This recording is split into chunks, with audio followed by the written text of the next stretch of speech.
अस्सलाम वालेकुम गाइस। तो आज हम बात करेंगे एंटीडायरेटिक हार्मोन एगोनिस्ट और एंटेगोनिस्ट के बारे में। अब हमारे पास जो एंटीडायरेटिक हार्मोन है, हम सबसे पहले तो उसका मैकेनिज्म ऑफ एक्शन देख लेते हैं, फिर उसके बाद एगोनिस्ट और उसके बाद एंटेगोनिस्ट को देख लेंगे। तो ये जहाँ पे हमारा आ जाता है डायरेटिक ड्रग्स का हमारे पास एक्शन, ये हमारे पास कलेक्टिंग ट्यूब्यूल है, ये हमारे पास ब्लड है और ये हमारे पास ल्यूमेन आ गया। अब हमने इससे पीछे हमने देख लिया है सारे नाइट्रेटिक्स को, जो कि इलेक्ट्रोलाइट्स के बैलेंस को जो है वो कंट्रोल करते हैं। ये कलेक्टिंग ट्यूब्यूल जो है, यहाँ पे सिर्फ जो है हमारे पास वाटर की मूवमेंट कंट्रोल होती है और इसके लिए हम एंटीडायरेटिक हार्मोन एगोनिस्ट यूज़ करते हैं या फिर हम एगोनिस्ट यूज़ करते हैं। तो देख लेते हैं कि इनका क्या वर्क है डायरेटिक हार्मोन का। अब ये है हमारे पास एंटीडायरेटिक हार्मोन। ये जब हमारे पास वेसोप्रेसिन रिसेप्टर्स है, हमारे पास V2 है, V3 है, V4 है। अब ये जो है जब हमारे पास वेसोप्रेसिन रिसेप्टर पे जो है वो बाइंड करेगा तो हमारे पास एक्टिवेट हो जाएंगे साइक्लिक AMP। अब ये एंटीडायरेटिक हार्मोन जो है वो हमारे पास GS इन नेचर है। हमने पीछे जो है वो पिछले स्टार्ट के लेक्चर्स में हमने G प्रोटीन कपल रिसेप्टर्स पढ़े थे। तो ये जो है हमारे पास GS इन नेचर है और ये जो है इसकी बाइंडिंग की वजह से हमारे पास साइक्लिक AMP एक्टिवेट हो जाएगा। अब साइक्लिक AMP का क्या काम है वो हम देखते हैं। अब साइक्लिक AMP जब एक्टिवेट होगा तो हमारे पास बहुत सारे जो है वो एक्वापोरिन चैनल्स एक्टिवेट हो जाएंगे, बहुत सारे AQP2। अब ये जो है हमारे पास एक्वापोरिन चैनल्स जब एक्टिवेट हो जाएंगे तो वो वाटर जो है वो एक्सेसिवली हमारे पास जो है वो रीएब्जॉर्ब हो जाएगा, बहुत ज़्यादा वाटर रीएब्जॉर्ब हो जाएगा। यहाँ पे भी देख लें हमारे पास सारे वाटर चैनल्स प्रेजेंट है, कोई ऑइन चैनल नहीं प्रेजेंट।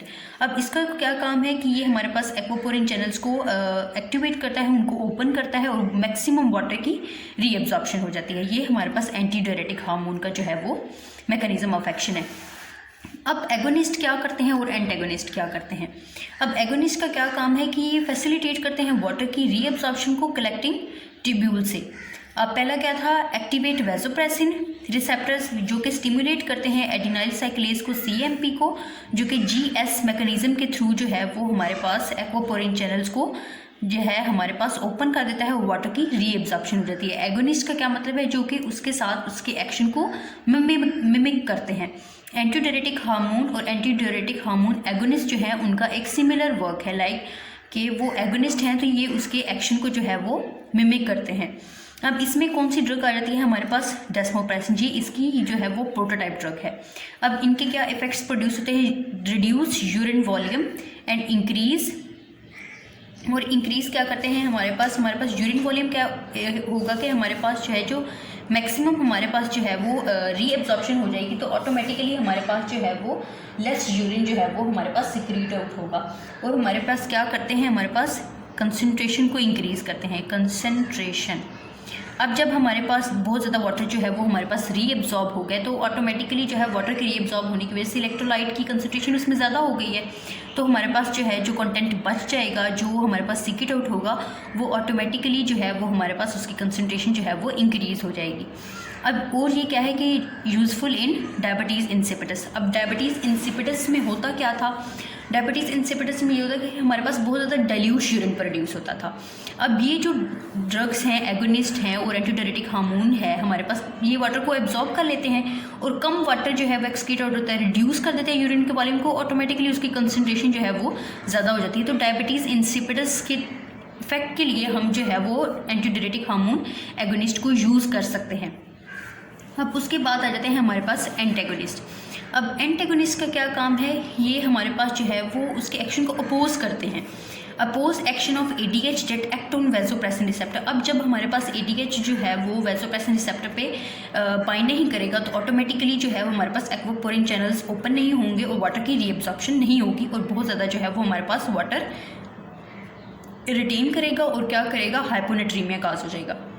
हाइपोनेट्रीमिया कैसे काज होगा, जब हमारे पास पहले तो होता है कि हमारे पास सॉल्ट और वाटर की जो कंसंट्रेशन है वो बैलेंस में होती है, जितने ही वाटर मॉलिक्यूल्स उतने ही हमारे पास इलेक्ट्रोलाइट्स भी होते थे। लेकिन जब हमारे पास वाटर बहुत ज़्यादा एब्जॉर्ब हो जाता है तो हमारे पास जो है हाइपोनेट्रीमिया कैसे काज होगा, हमारे पास बहुत ज़्यादा वाटर रीएब्जॉर्ब होने की वजह से उसका बैलेंस हिल जाएगा।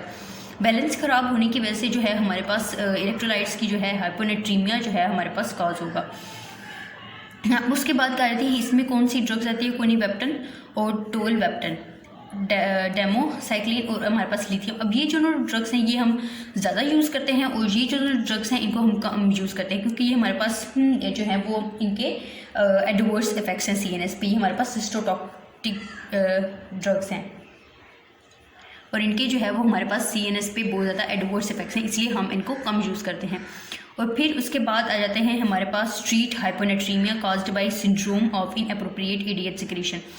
इनअप्रोप्रिएट ADH, जब हमारे पास ADH जो है वो हमारे पास बहुत ज़्यादा सीक्रेट हो जाता है, तो हमारे पास बहुत ज़्यादा जो है वो वाटर रीएब्जॉर्ब हो जाता है। बहुत ज़्यादा वाटर रीएब्जॉर्ब होने की वजह से क्या है कि हमारे पास जो है वो वाटर तो बहुत ज़्यादा हो जाता है, लेकिन हमारे पास एज़ कम्पेयर टू हमारे पास जो है वो इलेक्ट्रोलाइट्स एब्जॉर्ब नहीं हो रही, उनकी तो कंसनट्रेशन कम ही है, तो हमारे पास ऑटोमेटिकली क्या हो जाएगा, हाइपोनेट्रीमिया कॉज हो जाएगा। लाइक इलेक्ट्रोलाइट्स की जो बैलेंस है वो कम हो जाता है, और हमारे पास वाटर की एक्सक्रीशन जो है वो बहुत ज़्यादा हो जाती है।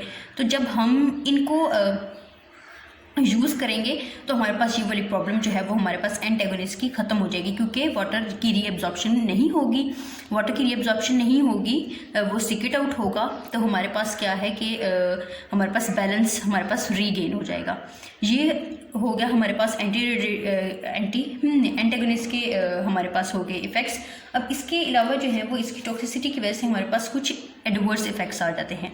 एडवर्स इफ़ेक्ट्स में जो है वो हमारे पास सबसे पहला है, इधर तो हम देख रहे थे कि डायबिटीज़ इंसिपिडस के लिए यूज़ कर रहे थे हम एगोनिस्ट को, लेकिन ये जो है इसका एडवर्स इफेक्ट आ जाता है हमारे पास, और उसको हम क्या कहते हैं, नेफ्रोजेनिक डायबिटीज़ इंसिपिडस, कि ये जो है इफ़ेक्ट हमें डायबिटीज़ से मिलता है। डायबिटीज़ में मतलब जब हमारे पास डाइल्यूट यूरिन हमारे पास प्रोड्यूस होता है बहुत ज़्यादा। अब ये देखिए वाटर जो है वो जब हमारे पास ज़्यादा हमारे पास वाटर जो है वो सीक्रेट आउट होना शुरू हो जाएगा, क्योंकि जो है ये क्या करते हैं, ADH रिसेप्टर को जब ब्लॉक कर देंगे, ADH रिसेप्टर को जो बाइंड नहीं होने देंगे हमारे पास वैसोप्रेसिन रिसेप्टर पे, तो हमारे पास जो है वो वाटर जो है वो बहुत ज़्यादा सीक्रेट होना शुरू हो जाएगा। बहुत ज़्यादा सीक्रेट होगा तो उसमें इलेक्ट्रोलाइट्स की कम कंसनट्रेशन होगी, वो डिल्यूट होगा यूरिन, डिल्यूट यूरिन होगा, तो इसको हम डिल्यूट यूरिन ही तो हमारे पास डायबिटीज़ इंसिपिडस है, और ये स्पेसिफिकली इसके साथ लिंक्ड है, तो हम इसको क्या कहेंगे, नेफ्रोजेनिक डायबिटीज़ इंसिपिडस। अब इसके अलावा जब हम इन दो ड्रग्स को यूज़ करते हैं तो हमारे पास जो है वो रीनल फेलियर की भी हमारे पास कंडीशन कॉज हो जाती है। रीनल फेलियर ये हो गए हमारे पास जो है, हमारे पास जो हमारे पास ड्रग्स जो हैं वो वाटर की कंसनट्रेशन को डील कर रही थी। इसके बाद हम देखते हैं हमारे पास जो ऑस्मोटिक डायरेटिक्स लास्ट क्लास है हमारे पास डायरेटिक्स की, और इसके बाद जो है हमारा चैप्टर जो है वो कंप्लीट हो जाएगा इंशाल्लाह।